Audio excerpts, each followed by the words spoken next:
একটি ছোট্ট গ্রামে বাস করত রাধু নামে এক গরিব চাষী। তার ছিল ছোট্ট একটি জমি আর একটি বুড়ো গরু। সারাদিন মাঠে কঠোর পরিশ্রম করেও সে ঠিকমতো ভাত জোটাতে পারত না। কিন্তু রামুর মন ছিল ভক্তিতে ভরা।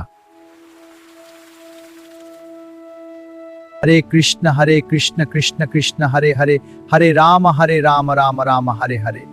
এক বছর ভয়ঙ্কর খরা পড়ল। জমির ফসল শুকিয়ে গেল। রামুর ঘরে খাবার নেই, গরুটিও অসুস্থ হয়ে পড়ল।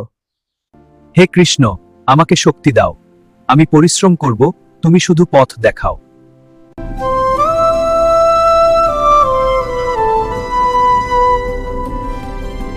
রামু, তোমার জমির দক্ষিণ কোণে একটি পুরনো কুয়ো আছে, সেটি পরিষ্কার করো।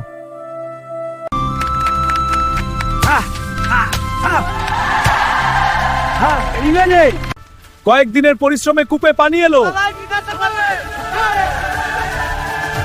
কৃষকের জল দিয়ে সেচ দেওয়ার পর রাঙামাটির জমিতে সবুজ চারা গজালো। কিছুদিনের মধ্যেই পানালি ধান ভরে উঠল মাঠ।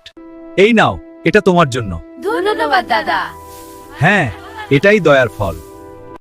আমি শুধু পথ দেখিয়েছি রামু, তোমার বিশ্বাস আর পরিশ্রমই তোমাকে সফল করেছে।